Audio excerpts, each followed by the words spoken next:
Hello, everyone. Welcome. We are holding a joint meetup today. We're hosted by the Bay Area Content Marketing Meetup and the San Francisco Content Strategy and Content Marketing Pros.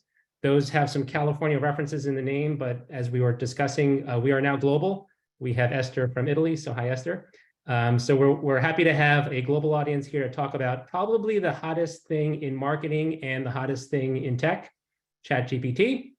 With us today, we have Rich Schwerin, Senior Content Strategist. Rich has worked at a number of tech companies, Autodesk, VMware, and Oracle. We also have Rosemary Brisco, President of ToTheWeb. ToTheWeb is a B2B demand generation agency working with determined brands and people to achieve high visibility in search engines and generate leads. Take it away, you two. Great. Well, thanks so much, Dennis, and thanks everyone for joining. Feel free to chime in on the chat with your questions. So just how important and impactful are artificial intelligence chatbots like ChatGPT? Well, Microsoft co-founder Bill Gates said last week that ChatGPT is every bit as important as the PC, as the internet. Now, whether you think that's hyperbole or an understatement, it will change our world, I think we might agree on. And so today we're going to focus on what ChatGPT is, a little on how it works, and then some concrete ways on how you can make it work by demonstrating some real-world marketing use cases. We're also going to cover limitations that you should be aware of, and hopefully have time for Q&A at the end. We'll do our best to get to them. Next slide. Yeah, Sorry. There we go. Okay, so, Rich, go ahead. Yeah, so what is ChatGPT? When I prompted ChatGPT to define itself in a simple, concise sentence, that's the response on the screen there. It's this AI chatbot developed by OpenAI that uses machine learning to generate human-like responses to text-based questions and prompts. So how did it learn this? It's based on OpenAI's Generative Pre-trained Transformer 3. It's kind of a mouthful, GPT-3. That's a natural language processing model that's trained using internet data to generate almost any type of text. Rosemary? Yes, and the great thing about this is you do not need to be a techie to use it. It's going to automatically answer your questions using artificial intelligence. And it can do things like write stories and perform tasks that were traditionally done by people, such as copywriting, creating sales documents, doing keyword research. It can even explain the legalese language in our contracts. It can write and debug content, our code. And so, you're one of the early adopters because this just landed at the end of November. And with the first 2 months, it generated 100 million people using the platform.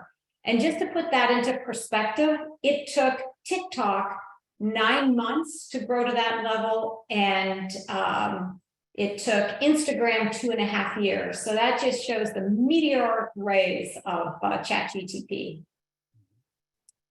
And so ChatGPT was trained on this massive data set of more than 1 trillion words of text that it took from all over, of the web, books, articles, other forms like social media, and so on. And this model was created for data up to the end of 2021. So it doesn't know current data.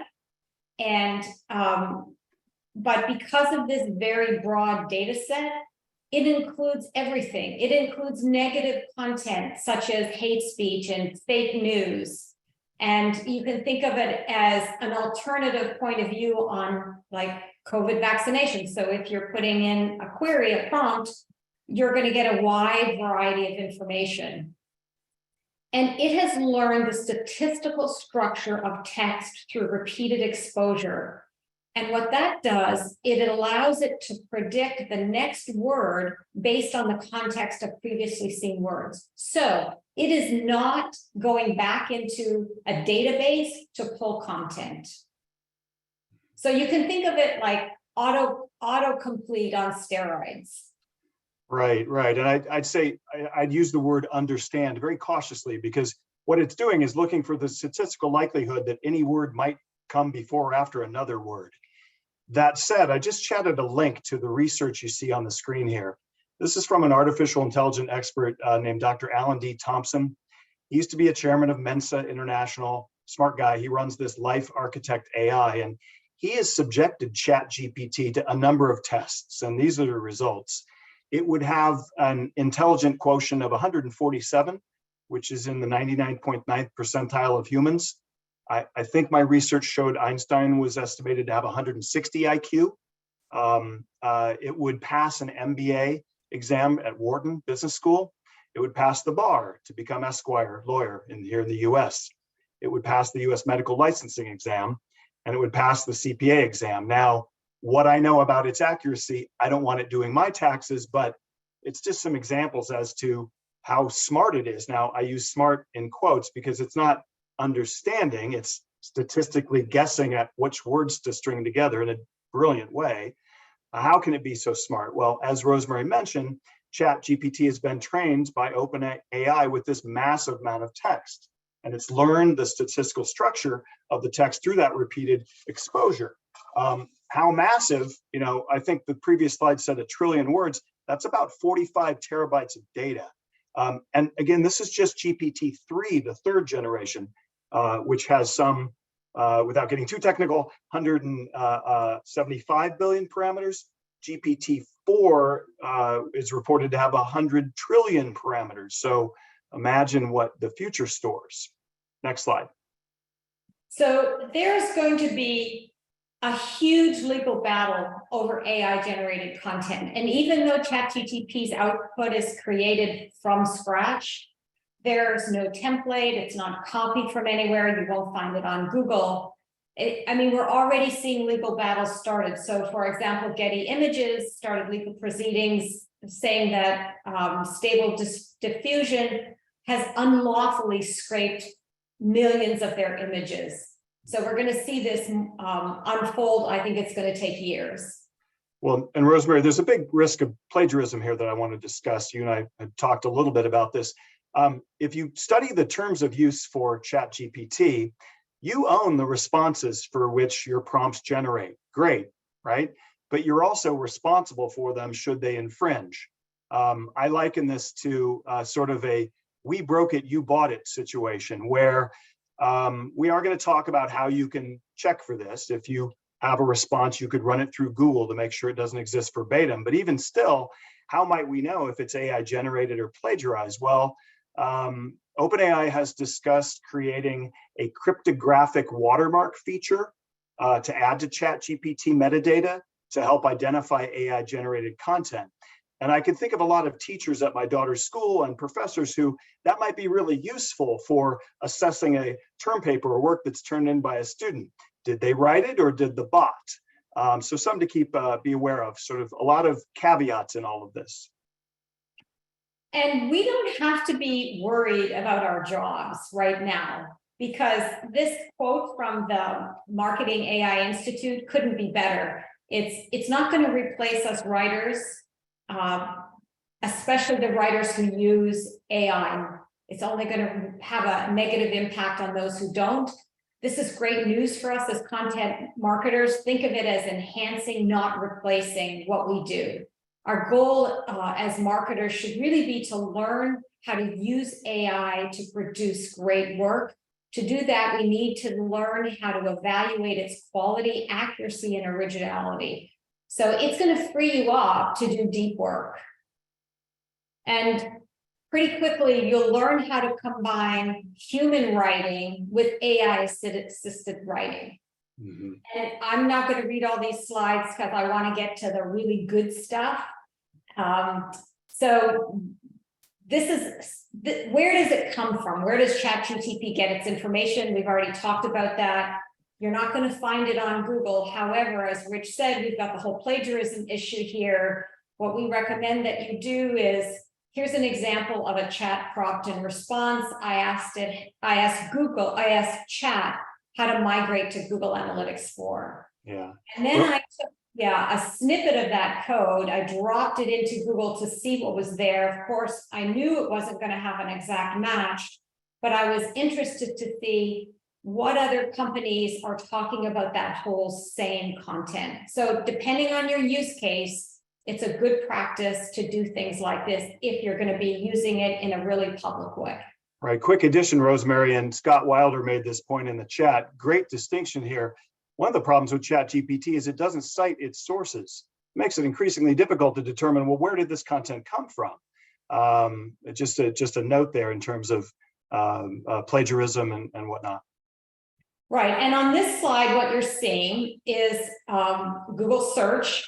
And very recently, maybe a couple of weeks ago, Google issued an internal code red because they realized that ChatGPT was, on fire and they were behind the 8 ball because they weren't ready.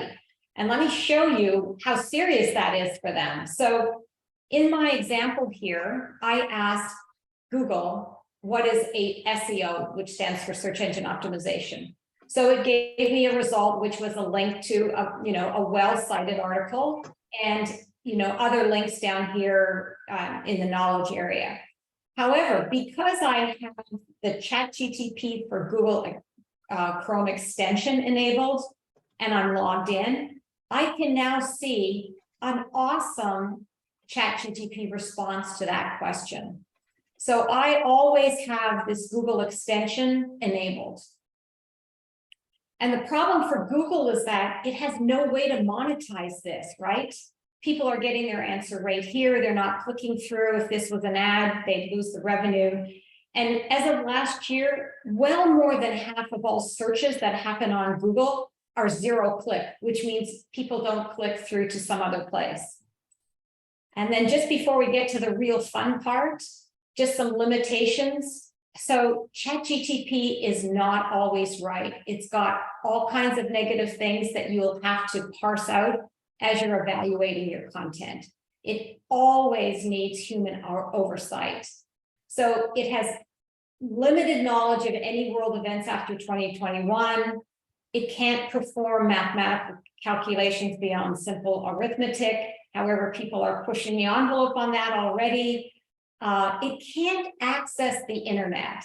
It can't go to external sources and scrape a URL. And I'm going to show you later how to do that. It's not a real person, so you can't ask it for professional advice. All right, so prompts. The prompt is the most important thing to know about ChatGPT, and the possibilities are endless. You really have to experience it to fully understand its potential. And I can tell you after just, I don't know, maybe 6 weeks of using this, that I still haven't even uncovered all the fabulous ways I'm going to use it in the future. But with prompts, it's garbage in, garbage out. Think back to the days of the early web when we could type in red shoes and we would get a bajillion responses. However, if you typed in, 4-inch Jimmy Choo red shoes, you'd actually get some good responses, right? So everything comes down to the quality and the specificity of your prompt. So I'm going to show you a few prompts here, and then we're going to dive into chat. So here's an example prompt. It's very basic. It's too broad. You're not going to really get the best response. So now what I'm doing here is I'm expanding on that. I'm saying, okay, tell me what content marketing strategy is for B2B companies, how it can drive visitors. So it's getting better, but no cigar. But now I'm asking it all kinds of things. I'm asking it to tell me how to drive visitors, to increase search engine rankings. The article that I want to write is going to include examples and templates. So now I have a lot more information and context to give to the bot. So the purpose, the writing prompts that you have need a purpose. They need the audience, the tone. It can be funny, it can be serious, it could even be Shakespeare. The length is always really good to add the context on what you're writing about. And I'm just going to jump there right now. So when you get the slides, there's a number of slides that just tell you all the different uses. And at the back of the slide deck, you're going to find some example prompts that are written to really accelerate your the way you use chat. Now you're using the plus version, right? That's $20 a month. What does that get you, Rosemary? Okay, so that gives me access. Okay. And until you get this, you're probably not able to log on many times throughout the day. Okay. So the first thing that I'm going to show you is just to give you a runaround here. So this box here is where the prompt goes. The prompts are then going to show up here, which I'll show you in a minute. You can go to dark mode. You can look at your account, other information here. And so if you're looking to get on the $20 version, you are going to, when it's available to you, if you've added your name to the wait list, then you're going to see an invite over here. And then all your chats are going to appear here. So now the very first thing we're going to do, Rich had this great idea, and we thank everybody who filled out our survey, is we got a whole lot of responses from our survey. And so I am going to take all the survey responses. I'm going to ask chat to organize and summarize into the top 10 list all the responses so that I know what to cover. Yeah, I'm going to tell them who our audience is, and I'm going to ask for the top 10. So let me show you what that looks like. So you can see at the top here my question and then all the responses. So chat is now giving me the top 10 responses that I should make sure that I cover. Alternates, what tasks, getting started, quick wins. And then it's going to give me some additional information on things that I should also go into more detail about, such as providing real life examples. And it's probably getting this from some of its own knowledge as well. So I'm going to stop it, which you do here. And I could do things like, so the real key to using this is all the refinement that happens. So for example, I could say, give me just the top 3. And now it's going to come back with what the top 3 are. And you can continue to do this. So chat is going to remember 3,000 words of data above here in this previous chat session. As soon as you exit this chat, it forgets everything. All right, the next thing I'm going to do is I'm going to ask it to write an outline for a 200-word article on Google Analytics for migration from a webmaster perspective, telling me what I need to know as of July 1st.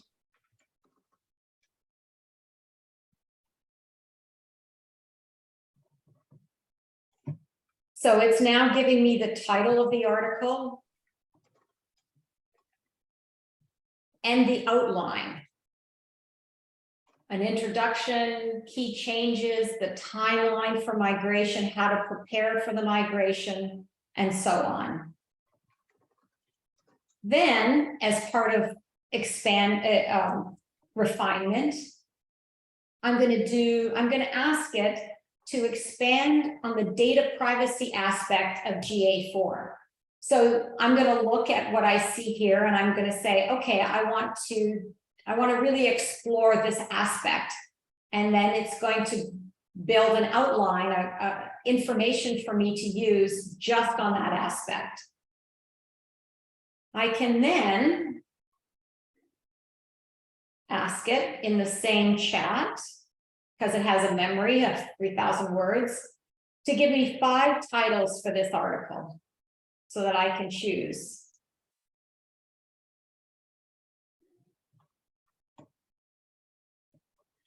Pretty awesome, right? How many people are saying, wow, just about now? So now I'm asking it to write 4 ads on migrating to Google Analytics 4 in less than 280 characters. I can also say, create 3 tweets to promote this. Always just refining and expanding on what I want. It's going to give me the hashtags. It's giving me emojis. It's just doing a good job for me already, so that I've got a good point to start from. And then if I wanted, I can say, now we write with humor. That's a tricky one because humor is subjective, sort of an electric third rail for those of you who've done some brand marketing. Right, but you can, and that's a good point, Rich, and then you can see how it's changed, right? Ditch the old tracking, right? So, you know, it can understand tone. You have to tell it tone.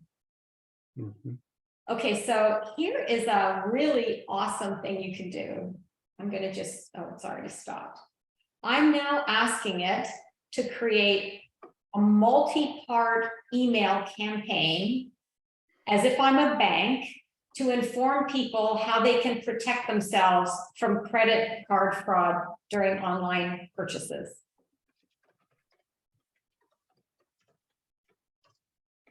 And it's going to go through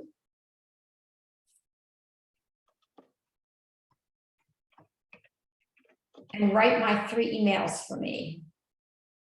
And we'll stop it after the second one, but I just want to show you some of the subtle changes that it's made between these. Additional tips to protect yourself from credit card fraud, as a protect yourself, right? So now it's talking about all the ways that you can keep your software up to date, use 2-factor authentication, blah, blah, blah. Well, great, but can it tell me, you know, at what cadence should I set up this drip campaign? I'm so glad you asked, Rich. How's that for a tee up? Okay, so now I'm going to ask it to optimize the schedule for this nurture campaign.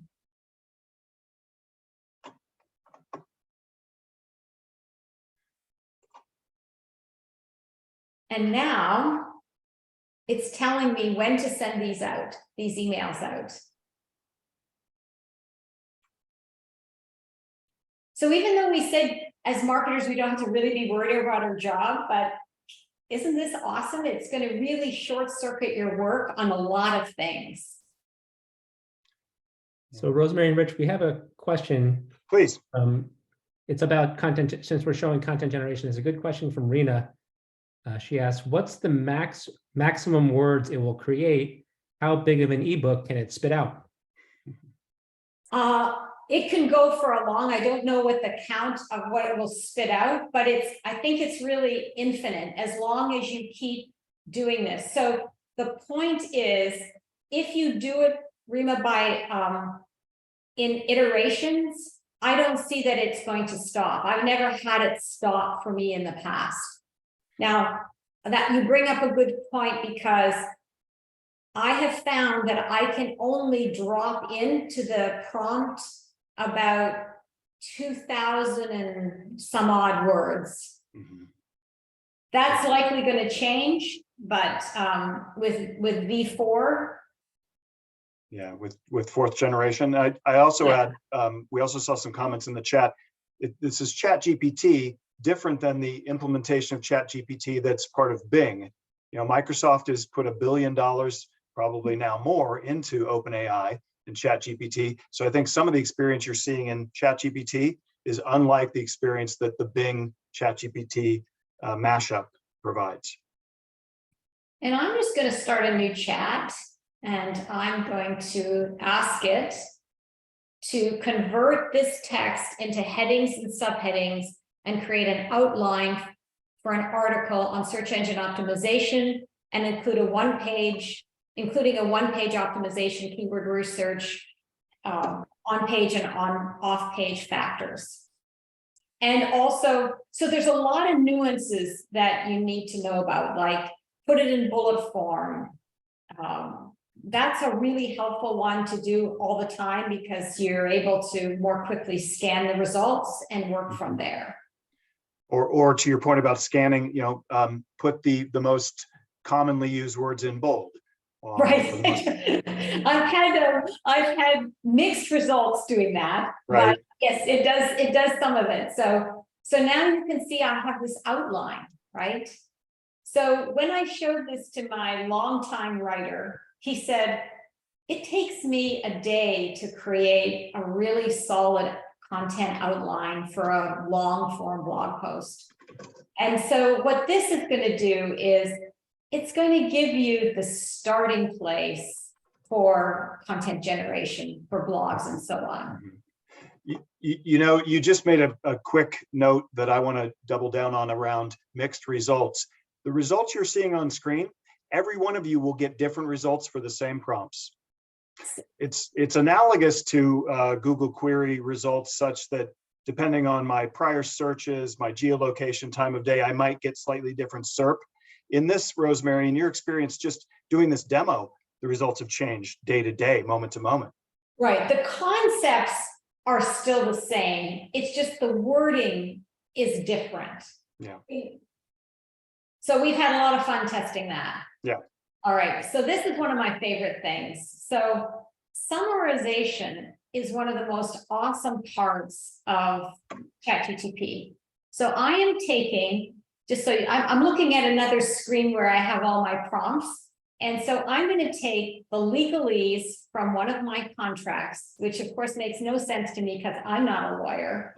And I'm asking Chat to summarize and explain what it means in 50 words or less in bullet form. So I'm taking all this legalese and I'm dropping it in here. So it's telling me that I retain all propriety rights to my services. Right. So, Rosemary, will you go back to your attorney and say, listen, we need to simplify our fine print? This is the, you know, I'm hoping that using ChatGPT, I don't have to spend $1,000 on my lawyer asking him to read a contract. Again, not to be the wet blanket, but I would just say caveat emptor in that if it's legal stuff, I'd want to make sure it's really accurate, good human oversight. But it's a great demo of summarization, simplification. Right, right. Okay, another quick one. Create a 5-slide presentation that outlines the most important search engine marketing techniques that will increase search ranking in the form of an Ask Me Anything presentation for a chief marketing officer. And, you know, this is where you could get clever. Now do it in Latin. We recently tested with my wife and daughter Klingon. Yes, it does. I don't speak Klingon, but it appeared to be Klingon. And it's fun to like say, write this as Shakespeare would. Sure. And I've seen in the chat, Mark Twain, right? Bart Simpson, etc. Okay, so I'm just going to stop this so I can do a bit of refining. I'm going to ask it to create a LinkedIn social post to promote this presentation with an attitude. With a fun attitude. With a fun attitude, and I didn't spell that right. Well, hopefully it figures it out. Yeah, it does. And this is one of these situations where subjectively, all of us on the call, we have a different perception of what's a fun attitude. This is a system that is looking at the statistical likelihood of words strung together to be fun. But you can do it with sarcasm. I mean, there's lots of different tones that you can use. Okay, so now what I'm going to do is I'm going to enable a plugin that I absolutely can't live without. And I will send the link to that plugin. Yes, thank you. It's a little Chrome extension. Here we go. So while Rosemary's doing that, maybe this, well, either of you can answer this question. Andy is asking about, there's the thumbs up, thumbs down icon after the first line of the response. Have you ever given that feedback? And what does that do when you give that feedback? It goes to the trainers. That's what we believe, that it goes to the trainers. And I believe the trainers. Sorry, just clarify, what do you mean by the trainers? Are these humans? Yes, yes. Okay. As far as I know, they're human trainers. Okay. Yeah, I believe that to be the case from what I've read, Dennis, Rosemary, in that OpenAI. Essentially, whenever there's a free product, you got to be somewhat suspicious in that if the product's free, you're probably the product. So I believe that our use of this, especially through thumbs up, through thumbs down comment to those trainers, they're using it hopefully to improve for the better the ChatGPT experience. Okay, so let me just introduce you to what you're seeing here. So Rich has given you a link to this Chrome extension. And don't be scared by, you see all this. There's like, what is there? Almost now it's up to 686 prompts. So let's just make this a little more manageable just to look at. Let's look at 8. So there are 2 different kinds of prompts. There's public prompts and your own prompts that you can create. And you will eventually start creating your own prompts. When you get the slide deck, you'll look at the back and you'll get a better appreciation of how to create prompts. And hopefully we'll have some time just to look at a few of those.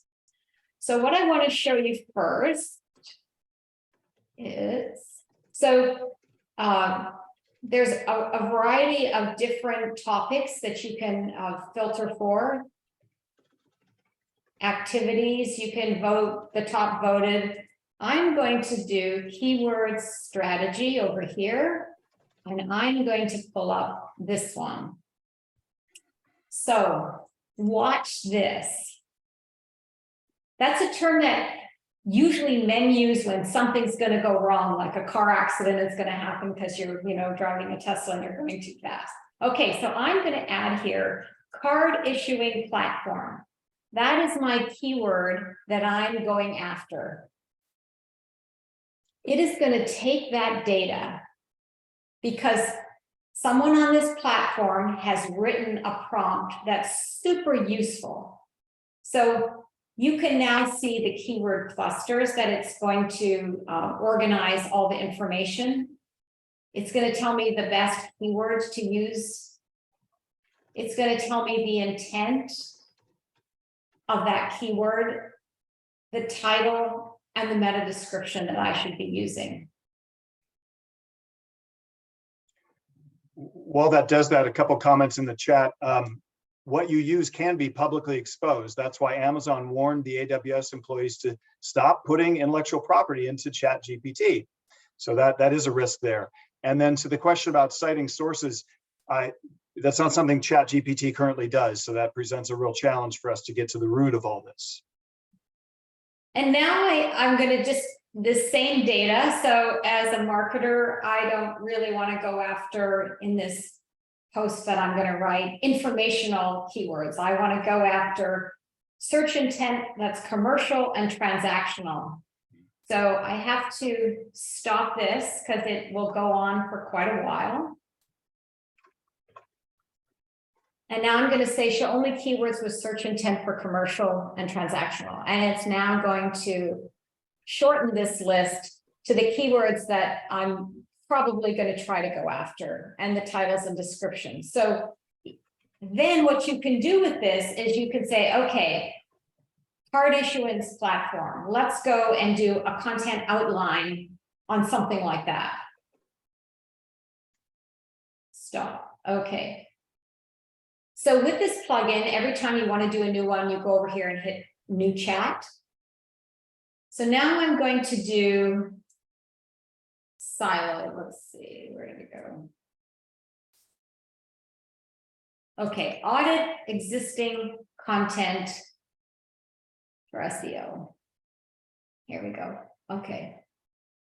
So you look down here, I selected this option. You see here, you can actually pull together your own list of prompts. I'm hoping that someday soon they allow us to have a favorites instead of, I can't imagine how many prompts there are going to be here in a year. So what it's asking you to do is to copy and paste the full page content here, title and description, author. And all we're going to do is we're going to go, here's what we want to do. We want to go to this web page. And this is Stripe. And of course, there's all kinds of images and other things here that will make it very messy to copy. So I'm just going to give you a quick little tip on what to do. Take your URL, use one of our tools, which is a convert HTML to text tool. It's going to take that text and it's going to strip out everything. These are all the menu options and everything, but what you want to do is you want to go down here to where the actual page content starts. There we go. Okay, how to monetize services. So we're going to take some of this text. Take a little bit more. Let's see. I think I'm going to get to my limit, so I'm going to just go back over here. I'm going to drop that into there. Ah, good. Okay, so now what this is doing, it's looking at this existing content and auditing it from a search engine ranking perspective. It's going to tell me the important things about whether Google has this formula, it's called EAT, expertise, authoritativeness, and trustworthiness. So it's going to tell you how it perceives that content based on those elements, which are super important for you to know.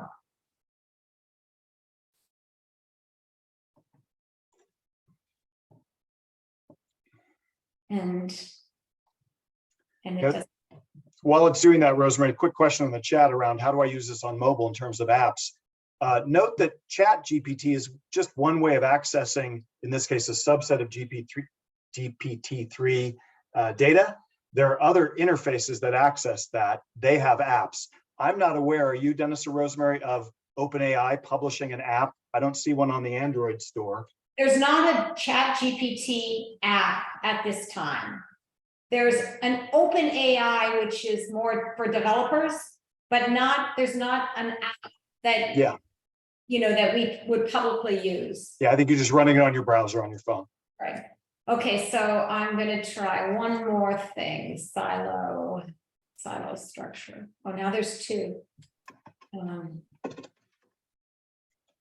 So I'm going to say, buy now, pay later. And as you do this, Rosemary, we can talk a little bit about sources and citing sources and lack of sources and that concern that you might have around all of this responses. Right. Yes. Yeah. There's something to be mindful of. So this is really looking at how would you structure a website if your company was offering buy now, pay later services. Mm-hmm. Mm-hmm. And then one that I like as a search optimizer is I'm going to ask ChatGPT to take a whole block of text and tell me the top 5 keyword phrases used in the article at least 3 times. So the other great thing about ChatGPT is it's great for competitor research. So now it's going to take that whole article and look at how fast this is. I mean, it's lightning fast. So you can tell it's not going to a database, right? It just knows what the next answer is. So it's taken all this content from an article I wrote on website governance, and it's given me the keyword phrases that it determines are the most relevant. And now I can do things like create an email broadcast, blah, blah, blah, using that. Or I can say shorten or whatever. Okay, all right, so here's something interesting. So we said that ChatGPT has no knowledge of content after 2021, no new knowledge. It hasn't hoovered up the web past 2021. However, I determined that you can take just a URL of brand new content, especially if the URL is like this, like it's a description-rich URL, and it's going to tell me what it thinks this page is about. And it's not seeing the content on that page, but it's telling me based on what it knows of the words in this phrase, what that content is most likely about. So once again, you can use this for old or new content. So Rosemary, there was a couple of questions about this whole 2021 training data. Karen is asking, do you know when it'll be updated to be more current? And Cindy asked earlier, do you know if it'll ever access data in real time, like training? So I listened to an interview by Sam Altman, who's the CEO of OpenAI, and he just referenced that GPT-4 is coming. There was no date that he gave. And I think because it's so much data that it's collecting and learning in its model, that I think they don't know how long it takes. I'm not sure. Yeah, the New York Times speculates in the first quarter of 2023. I think that's where we are now, right? Fiscal calendar rather. So there's speculation if you Google it, but I would think it's this year, and it's orders of magnitude larger than GPT-3. It also is rumored to include not just text, but video and images. So should be interesting. And what was the second question? Well, it was like, when will it be more current, and will it actually be trained on to know stuff that's happening in real time, like happening now? I'm sure it will be, because Bing is already saying it's doing that. So yes, I think all those things will happen. We just don't have that capability just yet. So I'm just going to show you a few other quick examples, and then we'll go to QA. So this is one of my favorite things. So I'm asking it to create a table of the top 10 best-selling books by Michael Connelly and the year they were published. And so the point of showing you this is it can create tables for all kinds of things. And then the very awesome thing that it can do, I'm going to stop generating. I can ask it to convert the table to a .csv file format. So imagine you had a very, very long table of 100 rows. Okay, so that's not what it usually looks like. So I'm going to ask it again because it's not cooperating right now.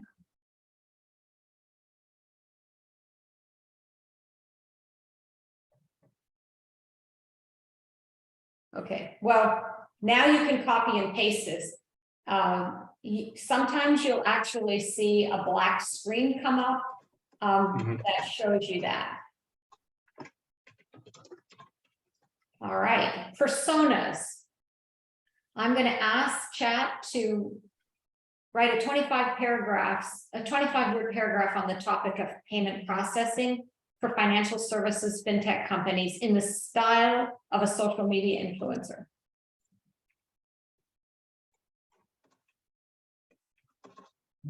So you can see it's taking first person here, blah, blah, blah, giving you hashtags and so on. And I'm going to skip that question. Okay, Rich, I'm going to go to your LinkedIn profile. Wait a second, what? Okay, that's fine. I need to update it anyway recently. Okay, I'm just going to turn off the extension just for fun. Okay. And if you take the copy from the shared doc, that's kind of.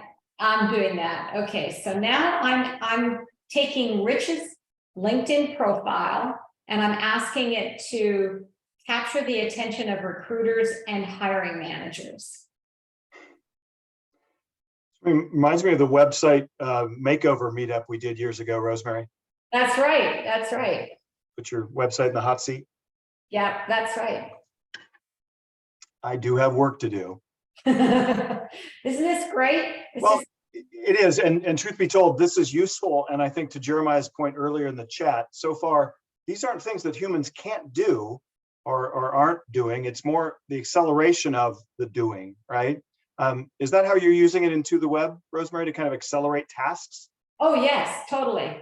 Yeah. Summarize tasks and so on. What I really want to get into, though, is a lot more data analysis. So I'm just going to show you one quick example. So what I'm doing here is I am grabbing an Excel file that has a whole lot of data, maybe 10 rows of data that show the keywords that drive people to the web's website, the click pattern, the impressions, and so on over two time periods. So I'm going to drop all that into here.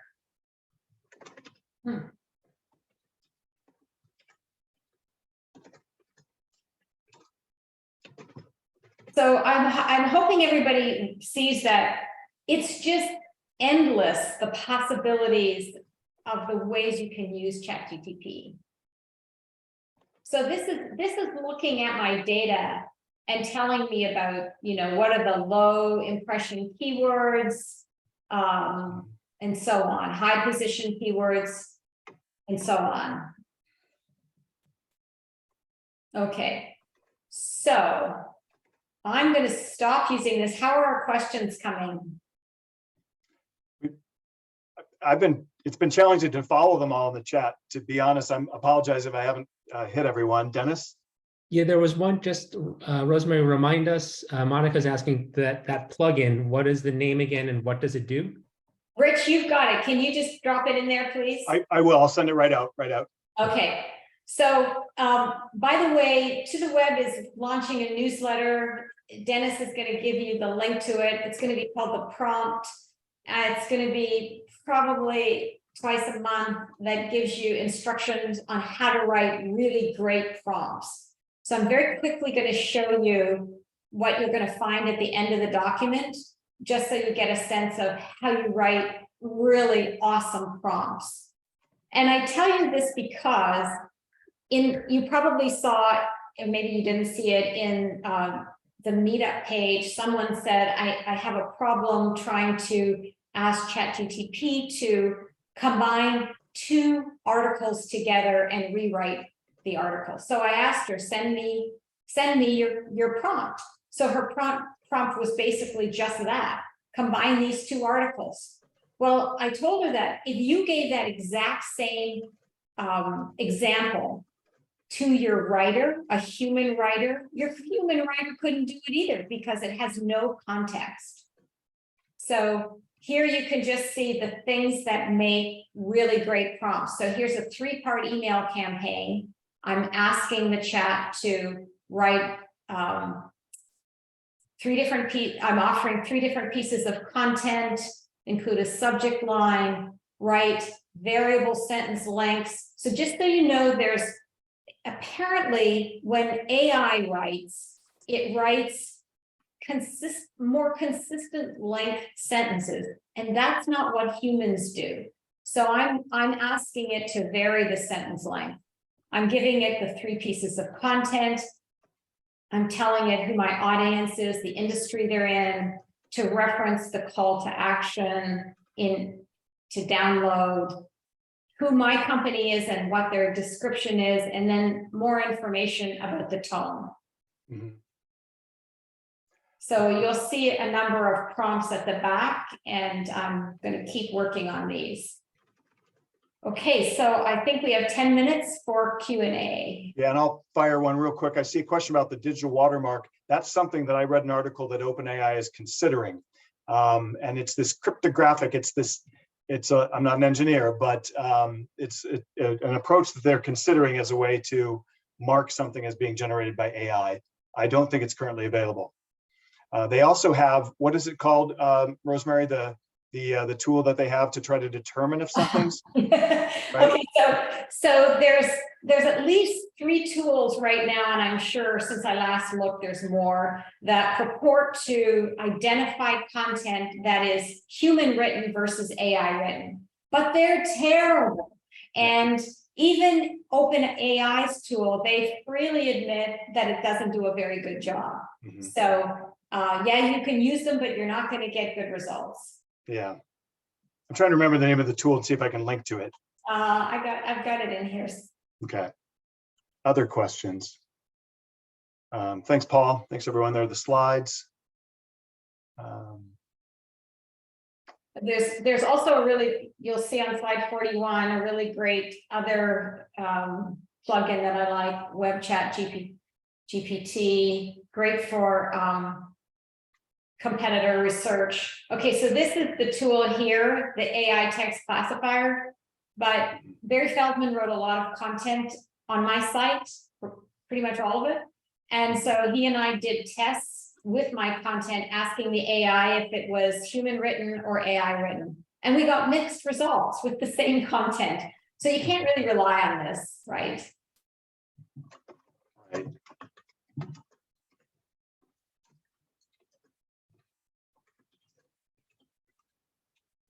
How will this encroach on Google's business model? Well, I think it already has, because I haven't looked at any data on what's happening with Bing search, but I'm sure people are migrating to Bing search just because it's got an AI component.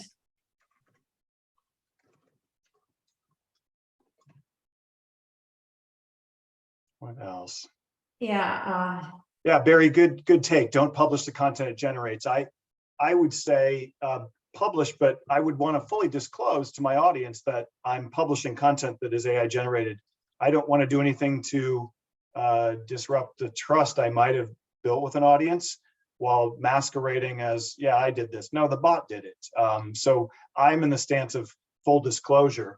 If it's assisted me in some way and I'm not using it verbatim, it's probably not on every piece I do, but there's probably a liner note that says, among the tools I'm using, be it SEMrush or what have you, I'm also using ChatGPT. Well, I don't think I'm ever going to use it verbatim, because I want to put my creative spin on it, right? Mm-hmm. Mm-hmm. And somebody made a comment about Google and AI. Well, here's the interesting thing. Google already has the world's data, right, in its search engine. And it missed out on this opportunity, right? And then, of course, it bungled its launch. Well, again, it all comes back to the data that these systems are trained on, right? And so when you talk about biases, if that's in the data, then yeah, there could be a lot of bad that comes out of all of this. Hopefully a lot of good. Rosemary, the FAQ will make this doc available as well? Eventually. Okay. It's pretty messy right now, but this is, what I did was I read all the survey comments, and I knew we wouldn't get a chance to talk about all of them. I think Rich has done a really good job about talking about copyright infringement. And so eventually I'll make this available. So what's the future of GTP? I listened to this interview with Sam Altman. He says that he sees that the use of AI in the medical field is going to show that computer-assisted doctors can outperform human doctors in some cases.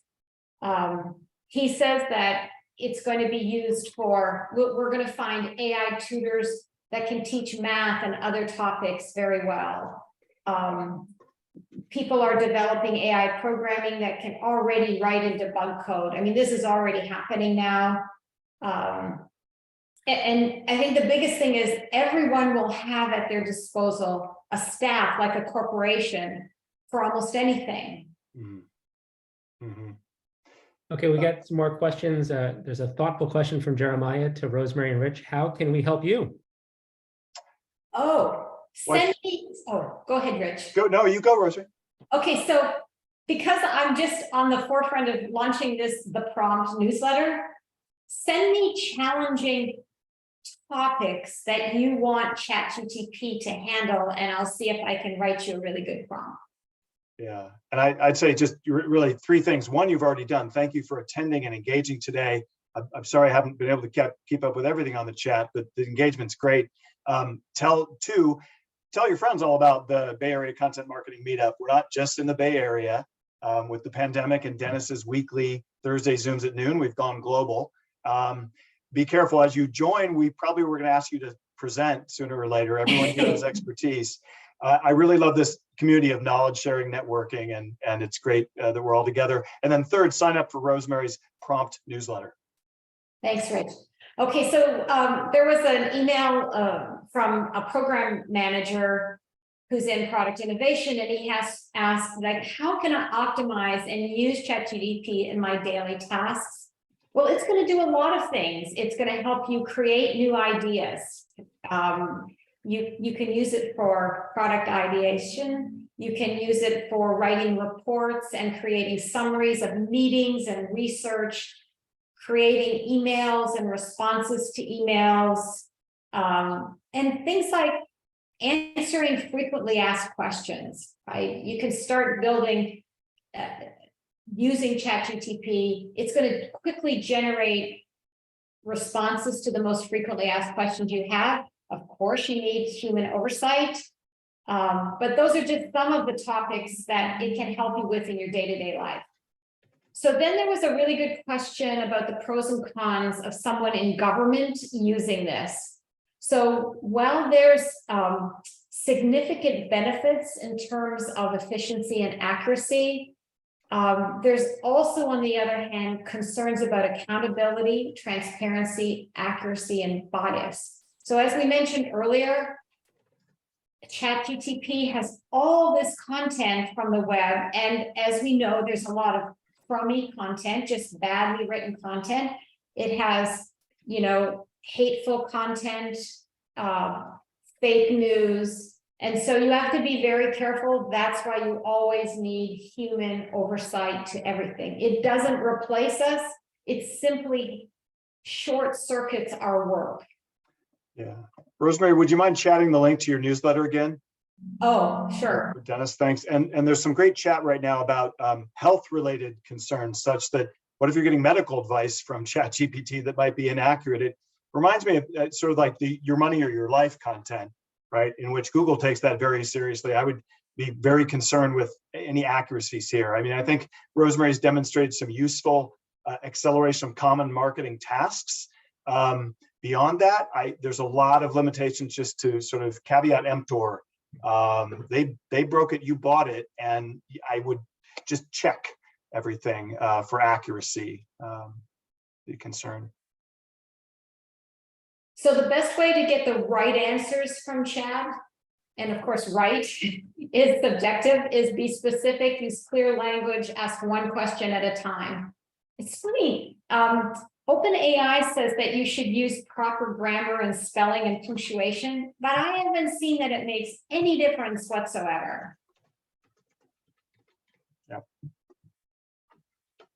Rich, anything that we've missed? Anything else that's coming across for questions? No, we'll save this Zoom chat. There's a lot I missed. We'll do this again. I think we're close to the hour. Any final comments, Rosemary, Dennis? Yeah, just on logistics, I will be so you all registered on meetup.com, I believe. So I will be posting to that Meetup listing, the event listing, which you should get. You can either check the page or you should get an email notification. So I'll post the slides, the recording, and there was a request for the chat transcript and the prompts. So all of that will be available later today. Perfect. Great. Well, thank you, everyone. Thank you, all you early adopters. That's just great. So, and if you have comments, I'd really love to hear how you're using ChatGPT. So I'm just going to put my email address in here because I'm looking for great ideas for my prompt newsletter.